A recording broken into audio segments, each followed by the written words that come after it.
Tapi yang lahir baru pasti mengasihi keluarga.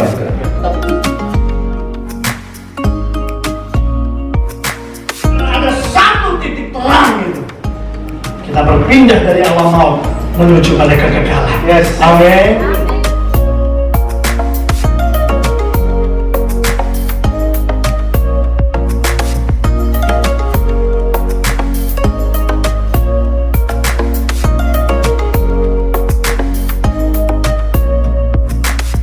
Shalom guys, selamat datang di online Sunday Service di YC. Sebelum kita mulai ibadah, mari kita bersatu dalam doa. Ya Tuhan, terima kasih atas penyertaan-Mu dari pagi hingga siang hari ini Tuhan. Sekarang kami mau ibadah, berkatilah biarkan kami bisa dengar-dengar dengan firman-Mu. Biarlah apa yang diajarkan bisa kami mengerti dan kami terapkan dalam kehidupan kami sehari-hari. Dengarkan doa kami ini Tuhan, terpujilah nama-Mu, haleluya, amin.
Shalom Sobat Muda di YC, apa kabar Anda hari ini? Kita bersyukur karena kita semua dalam keadaan yang baik dan sehat. Dan hari ini kita sama-sama menikmati ibadah persekutuan dengan Tuhan Yesus Kristus. Saya Benny Mayor kembali menjumpai Anda dan kembali melayani saudara untuk sama-sama kita belajar, merenungkan, dan nantinya kita sama-sama melakukan firman Tuhan. Teman-teman, izinkan saya hari ini untuk mengingatkan atau mengajak saudara kembali merenungkan tentang satu tema yang sangat penting, sangat luar biasa, yang mungkin sering kita dengar tetapi kita harus terus mengingatnya, yaitu tentang Christian values atau nilai-nilai kekristenan. Kenapa? Karena Christian values adalah ciri-ciri, adalah hal yang menjadi pembeda antara kekristenan dengan aliran-aliran kepercayaan atau agama-agama yang lainnya. Tentu kekristenan memiliki ciri khas atau keunikan tersendiri bagaimana kita mengaplikasikan setiap nilai-nilai yang sudah diajarkan oleh guru kita, yaitu Tuhan Yesus Kristus. So, teman-teman, hari ini kita ngomongin tentang Christian values. Christian values tentunya ini hanya dimiliki oleh orang-orang Kristen. Siapakah orang-orang Kristen? Alkitab mencatat kata Kristen pertama kali, teman-teman, itu disebutkan untuk orang-orang di kota Antioquia, yaitu kepada jemaat, kepada orang-orang yang sudah percaya kepada Tuhan Yesus Kristus. Tertulis di dalam kitab Kisah Para Rasul, pasal yang pertama, ayat yang ke-26. Di situ dikatakan kata Kristen bagi orang-orang Antioquia. Teman-teman, tahukah kamu bahwa penyebutan kata Kristen itu tidak sembarangan? Bahkan penyebutan kata Kristen itu berkonotasi negatif. Kenapa? Karena orang-orang ini tidak hanya sekedar mengaku saya pengikut Kristus sekarang, tetapi mereka sungguh-sungguh mengikuti Kristus dengan militan, dengan radikal, dengan sungguh-sungguh, dan mereka menghasilkan buah. Ada pembeda, ada perbedaan antara orang-orang Antioquia yang tidak percaya kepada Tuhan Yesus dan orang-orang Antioquia yang sudah percaya kepada Tuhan Yesus Kristus, yang lalu kemudian disebut Kristen. Ada perbedaan yang jelas di situ, sehingga mereka disebut Kristen atau Christianos Christos dalam bahasa Yunaninya. Jadi orang Kristen adalah pengikut Kristus atau murid Kristus yang mengikuti Tuhan Yesus Kristus, beribadah kepada Tuhan Yesus Kristus dengan militan, dengan radikal, dan dengan sungguh-sungguh. Ini penting. Mengapa? Karena banyak orang berstatus Kristen tetapi tidak meneladani kehidupan Tuhan Yesus. Banyak orang mengaku agamanya Kristen tetapi hidupnya tidak memiliki nilai-nilai kekristenan. So, kalau kita berbicara tentang Christian values, tentu Christian values adalah nilai-nilai yang diwariskan oleh Tuhan Yesus Kristus sebagai tokoh utama kekristenan kita. Tuhan Yesus adalah pribadi, guru, Tuhan yang agung bagi kita, dan dia mengajarkan banyak sekali nilai-nilai kepada para pengikutnya. So, teman-teman, zaman sekarang banyak orang mengaku pengikut Kristus, tetapi menyibukkan dirinya untuk belajar motivasi, belajar hal-hal yang baik, belajar nilai-nilai dari si A, si B, si C, si D, baik dari hamba Tuhan atau motivator. Itu tidak salah. Sekali lagi, itu tidak salah. Tetapi menjadi salah kalau kita tidak belajar kepada Tuhan Yesus Kristus yang adalah tokoh sentral, tokoh utama dalam kekristenan kita. Banyak orang sibuk mengejar pendeta A, pendeta B, pengajarannya bagus, pengajarannya keren. Tetapi kadang kita lupa bahwa kita harus belajar dari firman Tuhan, belajar dari Alkitab, dan belajar dari Tuhan Yesus langsung. Menjadi salah kalau kita tidak meneladani Tuhan Yesus Kristus. Menjadi salah kalau kita melupakan kehidupan Tuhan Yesus Kristus yang sudah dituliskan secara gamblang lewat Alkitab atau firman Tuhan. So, mari hari ini kita tidak hanya menyibukkan diri belajar dari orang, tetapi kita juga menyibukkan diri belajar dari Tuhan, teman-teman. Secara garis besar, saya menyimpulkan ada 3 hal penting. Ada 3 hal yang menjadi ciri khas dalam kekristenan. Ada 3 hal yang menjadi pembeda antara nilai-nilai kekristenan dan nilai-nilai aliran, kepercayaan, atau agama-agama yang lainnya. Apa itu 3 hal? Yang pertama adalah kebenaran, teman-teman. The truth. Ya, kebenaran. Banyak orang banyak kepercayaan, banyak agama mengajarkan kebaikan, mengajarkan kebajikan, mengajarkan hal-hal yang positif. Tetapi hanya Tuhan Yesus yang mengajarkan tidak hanya kebaikan, tetapi juga mengajarkan kebenaran. Indeed, di dalam kebenaran ada kebaikan. Tetapi di dalam kebaikan belum tentu ada kebenaran. Mengapa, teman-teman? Mari kita melihat. Di dalam Yohanes pasal yang ke-17, ayat yang ke-17, firman Tuhan berkata demikian. Kuduskanlah mereka dalam kebenaran. Firman-Mu adalah kebenaran. Teman-teman, firman Tuhan yang kita kenal di dalam Alkitab ini adalah kebenaran. Kitab yang tidak hanya mengajarkan moral, tidak hanya mengajarkan etika, tidak hanya mengajarkan motivasi, tidak hanya mengajarkan kata-kata hikmat, tetapi juga mengajarkan kebenaran. Bahkan Alkitab atau firman Tuhan itu adalah kebenaran. Tuhan Yesus berkata dan dia berdoa, Bapa, kuduskanlah mereka. Mereka itu siapa? Orang-orang percaya. Kuduskanlah mereka dalam kebenaran. Kuduskanlah mereka dalam kebenaran. Firman-Mu adalah kebenaran. Kita percaya bahwa setiap perkataan Tuhan itu adalah benar. Setiap perkataan Tuhan itu adalah kebenaran. Bahkan Tuhan Yesus sendiri berkata, I am the way, I am the truth, and I am the life. Dialah jalan, kebenaran, dan kehidupan. Dan hanya Yesus yang berani berkata bahwa akulah jalan kebenaran dan kehidupan. Tidak ada seorang pun yang sampai kepada Bapa kalau tidak melalui aku. Di dalam Yesus ada kebenaran, the truth. Bukan hanya goodness, bukan hanya kindness, tetapi ada truth.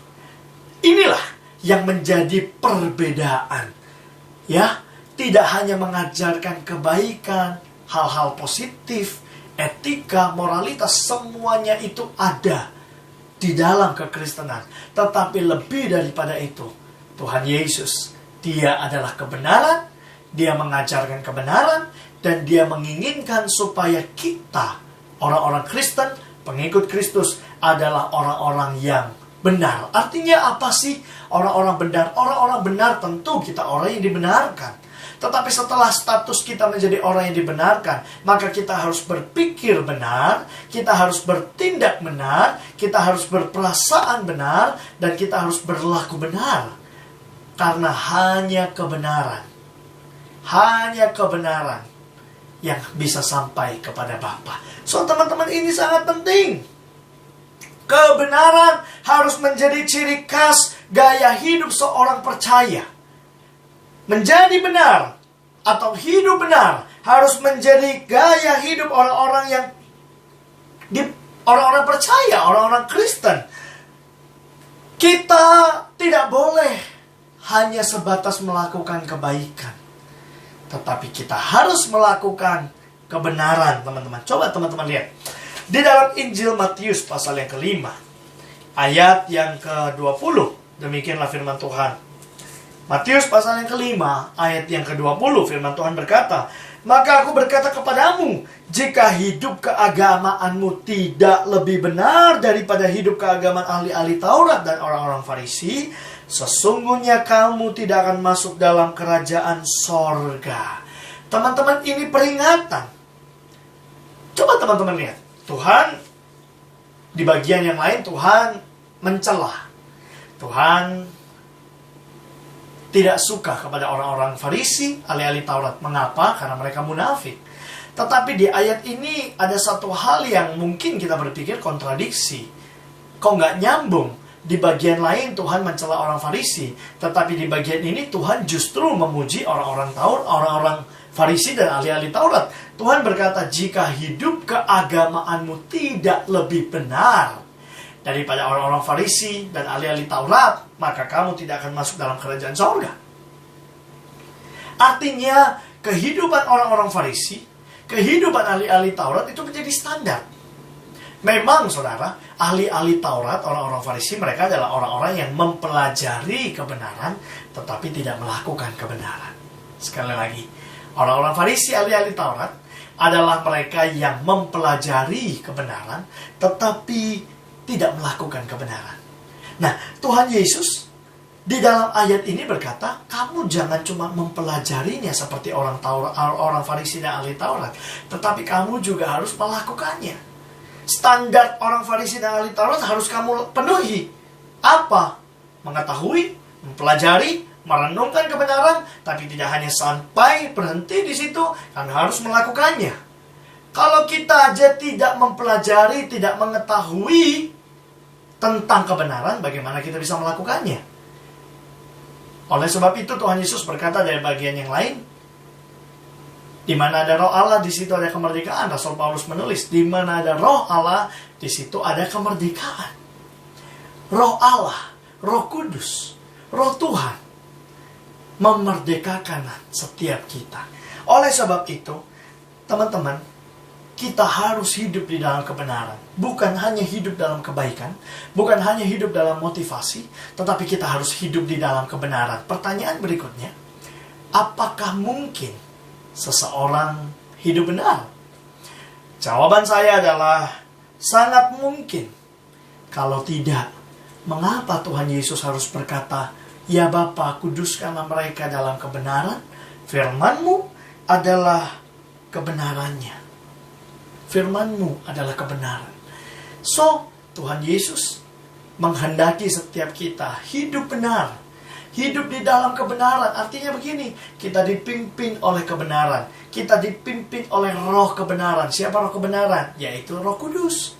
Di dalam Injil Yohanes dikatakan, penolong itu akan memimpin kita kepada seluruh kebenaran Allah. Teman-teman, ketika kita menjadi hamba dosa, tentu kita tidak bisa melakukan kebenaran apapun. Tetapi karena sekarang kita orang-orang percaya, kita dibebaskan dari hukum dosa, kita dibebaskan dari tawanan dosa, dan sekarang kita dipenuhi oleh Roh Kudus, maka Roh Kudus akan memampukan saya dan saudara untuk hidup di dalam kebenaran. Sulit ya? Sulit. Tidak mudah, tetapi bisa. Dan butuh perjuangan. Mengapa hal ini menjadi sangat penting, teman-temanku sekalian? Karena banyak anak muda, banyak generasi muda menghendaki kebebasan. Mereka tidak suka kebenaran. Mereka pengennya bebas. I want to free. Gak suka peraturan, gak suka hukum moral, gak suka etika, dan macam-macam. Tetapi saya katakan, kalau kita menolak kebenaran, artinya juga kita sedang menolak Tuhan Yesus Kristus. Karena Yesus adalah kebenaran itu sendiri. I am the way, the truth, and the life.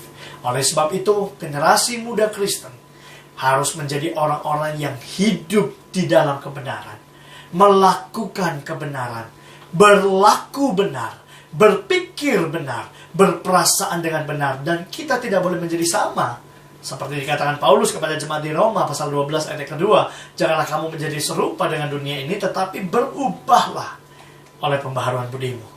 Maka ketika kita sudah mengalami metanoia, maka kita baru bisa melakukan kebenaran itu. So, poin yang pertama yang harus ada, yang harus kita lakukan, yaitu hidup dalam kebenaran. So, yang kedua teman-teman, yang kedua, nilai-nilai kekristenan yang paling unik, yang paling mencolok, dan yang menjadi perbedaan dengan kepercayaan lain adalah soal kesalehan. Nah, kata ini mungkin tidak favorit bagi banyak orang. Karena kita menjadi orang saleh di generasi zaman now tuh freak katanya. Aneh, gak disukain. Menjadi orang saleh di tengah-tengah dunia yang semakin bobrok, menjadi orang saleh di tengah-tengah generasi yang semakin hancur, menjadi orang saleh di tengah-tengah generasi yang semakin rusak. Are you sure? Tetapi inilah yang Tuhan Yesus mau. Dia menghendaki supaya saya dan saudara hidup di dalam kesalehan. Apa itu kesalehan? Teman-teman, saya catat, saleh itu artinya taat dan sungguh-sungguh menjalankan perintah agama. Atau lebih jauh lah, kita katakan taat dan sungguh-sungguh menjalankan warisan nilai dari Tuhan Yesus Kristus. Taat dan sungguh-sungguh menjalankan perintah Tuhan. Taat dan sungguh-sungguh menjalankan apa yang Tuhan Yesus mau. Taat dan sungguh-sungguh menjalankan apa kata Alkitab. Dan Alkitab memberikan kita contoh bagaimana seorang yang sangat saleh, yaitu Ayub. Alkitab mencatat Ayub adalah seorang yang saleh dan taat. Dan kesalehan sangat jarang ditemukan pada waktu itu. Tuhan menyebut Ayub adalah seorang yang saleh. Saya juga rindu. Di generasi kita, kesalehan itu sudah sangat jarang. Sudah sangat langka, bahkan hampir tidak ada, sangat jarang ditemui orang-orang yang saleh. Maksudnya apa sih? Orang-orang yang berani berkata tidak kepada tawaran-tawaran yang buruk. Orang-orang yang berani berkata tidak kepada cara-cara kotor dalam berbisnis, dalam pekerjaan. Orang-orang saleh adalah orang-orang yang mau mengampuni. Orang-orang saleh adalah orang-orang yang bertutur kata baik. Orang-orang saleh adalah orang-orang yang berpikiran positif dan baik. Orang-orang saleh adalah orang-orang yang lurus, taat, dan setia. Nah, teman-teman, saleh itu artinya memilih yang baik daripada yang jahat. Contoh gini, saleh itu artinya kita lebih memilih yang baik daripada yang jahat, ya. Ada dua hal ditawarkan kepada kita. Satu baik, satu buruk. Kebanyakan orang langsung memilih yang buruk. Kenapa? Karena yang buruk itu enak. Dosa itu kan sifatnya enak. Dosa itu sifatnya nikmat. Dosa itu sifatnya ediktif. Ya. Dan bahkan saya menjumpai teman-teman ada beberapa orang yang kayak suka aja gitu melakukan kejahatan. Kayak hatinya tuh kayak suka aja merencanakan sesuatu yang jahat karena bagi dia itu suatu kepuasan tersendiri. Kayak kalau melakukan hal baik tuh kayak nggak zaman banget, nggak gaul banget. Tapi if you do something bad, it's like more cool gitu loh. Jadi ada orang-orang yang memang suka berniat jahat, memikirkan jahat, atau melakukan kejahatan. Kenapa? Untuk memuaskan dirinya, tetapi mengorbankan orang lain. Nah, saleh itu artinya lebih memilih yang baik daripada yang jahat. Nah, betul, kita adalah orang-orang yang mewarisi hukum dosa. Di dalam Yohanes pasal yang ketiga ayat 19, coba kita lihat teman-teman. Di dalam Injil Yohanes pasal yang ketiga ayat 19, dikatakan begini. Dan inilah hukuman itu, terang telah datang ke dalam dunia, tetapi manusia lebih menyukai kegelapan daripada terang, sebab perbuatan mereka jahat. Nah, memang kita adalah orang-orang yang mewarisi hukum dosa. Natur dosa ada di dalam daging kita. Tetapi sebagai orang-orang yang percaya kepada Tuhan Yesus Kristus, seharusnya natur dosa itu kita bisa tekan. Natur dosa itu bisa kita lawan. Dan seharusnya kalau yang manusia biasa, orang-orang yang tidak percaya kepada Tuhan Yesus, biasanya mereka lebih suka memilih yang jahat daripada yang baik. Kita harus sebaliknya. Kita harus menjadi orang-orang yang lebih suka kebaikan. Kita harus menjadi orang-orang yang lebih suka kebenaran daripada yang jahat, daripada yang buruk. Nah, ini yang menjadi pembeda. Orang-orang saleh adalah orang-orang yang menjaga hidupnya sedemikian rupa agar tidak terjerumus ke dalam dosa dan bahaya penyesatan. Ini penting. Di saat dunia ini sedang mengalami kekacauan, chaos, banyak kejahatan, manusia semakin sadis, manusia semakin jahat, kemudian banyak orang pengen ikut seperti itu karena kelihatannya keren. Kalau kita ikut-ikutan yang baik, kayaknya kuno, kayaknya enggak banget. Tetapi itu bukan kekristenan, itu bukan Christian values. Karena nilai-nilai kekristenan kita harus hidup saleh. Di dalam Yakobus pasal yang keempat, ayat yang keempat, mari coba kita melihat teman-teman. Di dalam kitab Yakobus pasal yang keempat, ayatnya yang keempat, kita melihat tulisan Yakobus, dikatakan begini. Hai kamu orang-orang yang tidak setia, tidakkah kamu tahu bahwa persahabatan dengan dunia ini adalah permusuhan dengan Allah? Jadi barang siapa hendak menjadi sahabat dunia ini, ia menjadikan dirinya musuh Allah. Jelas, artinya kita nggak bisa kompromi. Setengah kaki saya mau ikut Tuhan, setengah kaki saya mau ikut dunia. No. Tuhan Yesus dengan sangat tegas, dengan sangat lantang, dengan sangat bijak dia berkata, kamu boleh menjadi sahabat dunia ini, tetapi kamu menjadikan dirimu musuh Allah. Kalau kamu bersahabat dengan Tuhan, maka otomatis juga kamu akan menjadi musuh dunia ini. So, the choice is yours. Pilihan ada di antara kamu. Pilihan ada di tangan saya. Saya mau jadi saleh, memilih yang baik daripada yang jahat, atau saya sebaliknya memilih yang jahat daripada yang baik. Tapi sekali lagi saya ingatkan, kesalehan adalah salah satu ciri khas orang-orang percaya. Orang-orang saleh adalah orang-orang Kristen seharusnya. Maka itu teman-teman, kita belajar dari pribadi Ayub. Terutama kita belajar dari kehidupan Tuhan Yesus Kristus. Karena dia adalah seorang yang saleh, sangat saleh. Dan hidupnya mungkin memang ia betul melawan arus dunia. Tidak disukai orang. Kenapa? Karena banyak orang gak suka saleh. Banyak orang gak mau saleh. Tetapi orang Kristen harus menjadi contoh, menjadi teladan. Kita harus hidup saleh. Yang ketiga, saudaraku, yang terakhir. Christian values yang terakhir, nilai-nilai kebenaran terakhir adalah tentang kasih. Atau agape, atau love. Dan kita tahu bahwa hukum yang terutama adalah hukum kasih. Kasih kepada Tuhan dan kasih kepada sesama. Kasihilah Tuhan Allahmu dengan segenap akal budimu, segenap kekuatanmu, segenap jiwamu, segenap rohmu. Dan kasihilah sesama manusia seperti dirimu mengasihi dirimu sendiri. Di dalam Matius pasal 22 ayat 38 dan 39. So, teman-teman, di dalam kasih Tuhan Yesus mengajarkan kita bahwa kita harus mengasihi siapapun. Kristen itu identik dengan kasih.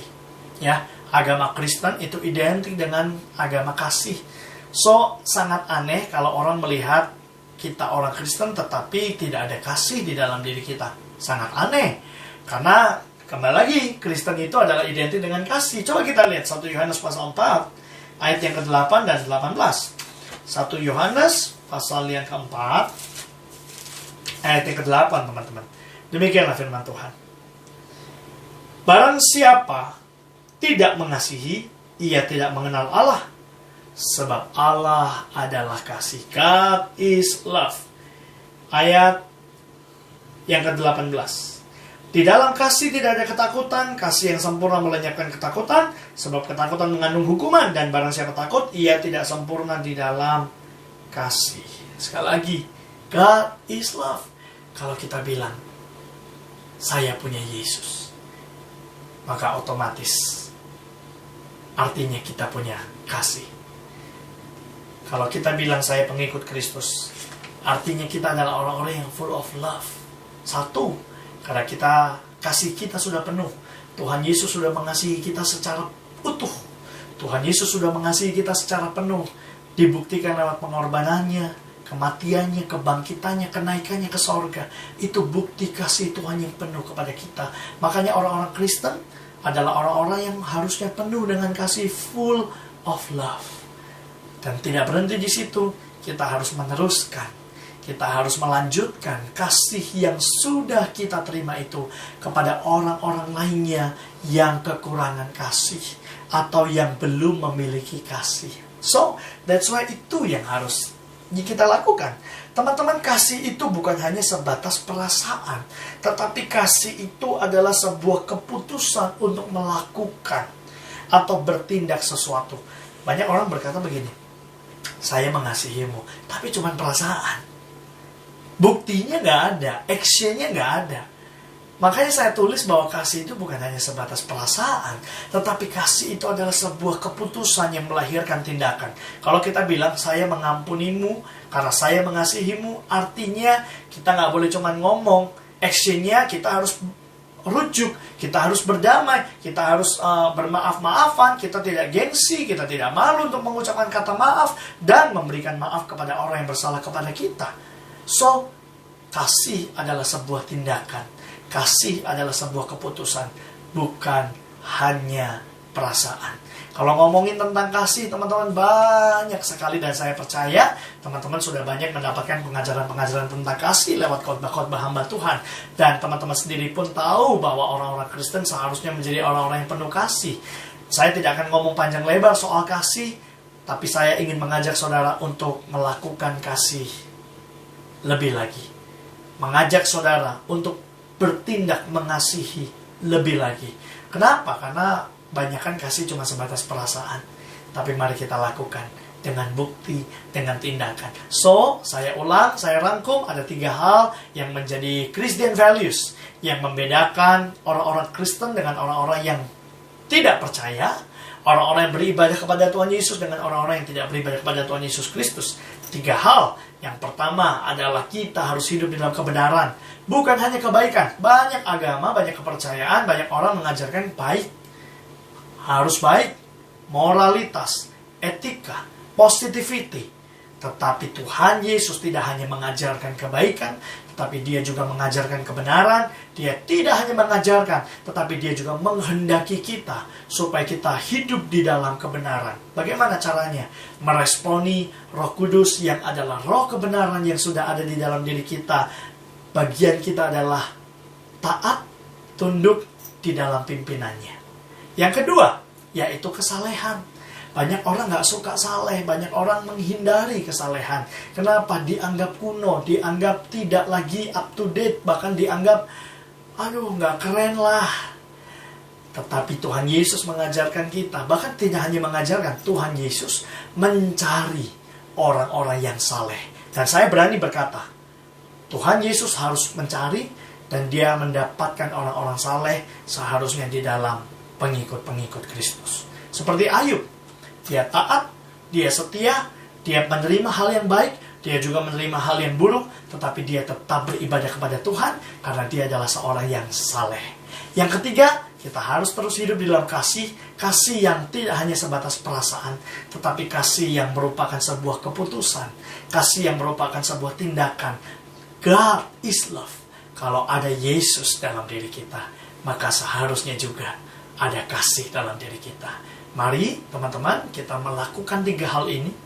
Kita melakukan perintah Tuhan, dan mari kita berjuang sampai Tuhan Yesus datang untuk yang kedua kalinya. Saya Benny Mayor, Tuhan Yesus memberkati kita semuanya. Selamat berjuang.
kasih Pastor Benny yang sudah melayani kami. Kiranya Tuhan memberkati keseharian Pastor Benny dan juga dalam pelayanan Pastor Benny.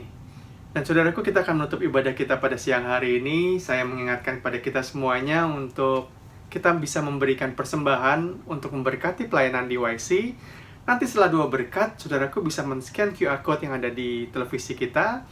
Dan kita mau menambahkan Rp7 di setiap persembahan, di mana kita tergerak berapapun kita mau memberikan untuk Tuhan, dan tambahkan Rp7 di setiap persembahan kita. Terima kasih, Tuhan memberkati. Mari kita bangkit berdiri, kita akan berdoa untuk menutup ibadah kita pada siang hari ini. Bapak, kami ucap syukur ya Tuhan buat siang hari ini kami boleh merasakan bagaimana Engkau melawat kami ya Tuhan. Oleh puji-pujian, bahkan persekutuan, kami boleh menikmatinya, dan kekuatan daripada firman-Mu ya Tuhan yang mengingatkan kami, meneguhkan kami, dan juga menyegarkan kerohanian kami ya Tuhan. Biarlah ya Tuhan setiap firman yang boleh kami dengar ya Tuhan, Engkau materaikan dalam pikiran dan hati kami, sehingga hari demi hari ya Tuhan, kami disanggupkan untuk menjadi pelaku-pelaku firman-Mu. Tuhan, kiranya Engkau memberkati Pastor Benny. Tuhan berkati setiap usaha, pelayanan, bahkan segala aktivitas keseharian Pastor Benny. Dimanapun beliau melayani ya Tuhan, nama-Mu sungguh dipermuliakan di dalamnya ya Bapa. Kami berdoa Tuhan untuk siap kami ya Bapa, dalam keseharian kami ya Tuhan. Kiranya Engkau memberkati kami ya Tuhan, dalam sekolah kami, bahkan kami yang bekerja ya Tuhan. Setiap buah tangan kami, apapun yang kami kerjakan, ketika kami mengandalkan Engkau ya Tuhan, Kau buat semuanya berhasil di dalam nama Yesus. Berkati keluarga kami ya Tuhan, orang tua kami, papa, mama, adik, kakak, seluruh keluarga besar kami, Kau berkati kami ya Tuhan. Kau juga berkenan ya Tuhan memberkati persekutuan di YC ini ya Tuhan. Kiranya ya Bapa, melalui di YC ini ya Tuhan, semakin banyak anak-anak muda yang diberkati dan mengenal siapa Kristus, sehingga mereka boleh menjadi saluran berkat-Mu ya Tuhan. Kami juga berdoa Tuhan untuk gereja kami ya Bapa. Kalau sebentar kami akan mengadakan persiapan-persiapan ya Tuhan untuk perayaan Natal, bahkan Tahun Baru. Setiap rencana kami, rancangan kami ya Tuhan, kiranya Engkau ambil bagian di dalamnya ya Bapa, sehingga segala pelayanan ini ya Tuhan sungguh berkenan di hadapan-Mu ya Tuhan, juga sungguh memberkati jemaat-Mu. Terima kasih ya Bapa. Dan sekarang ya Tuhan, kami siap untuk menerima berkat daripada Engkau ya Bapa. Anak muda, anak di YC, tengadahkanlah kedua tangan-Mu, arahkanlah pikiran dan hati-Mu, dan terimalah berkat daripada Tuhan. Tuhan memberkati Engkau dan melindungi Engkau. Tuhan menyinari Engkau dengan wajah-Nya dan memberi Engkau kasih karunia. Tuhan menghadapkan wajah-Nya kepadamu dan memberi Engkau damai sejahtera. Dan setiap kita sudah diberkati, katakan amin. Berkemuliaan buat Tuhan. Selamat hari Minggu dan Tuhan memberkati. Hai guys, di YC punya pengumuman nih. Di bulan Desember, di YC hanya akan ada ibadah Natal tanggal 20 Desember jam 2 siang. Jangan lupa ikut ibadahnya ya. Bye, God bless.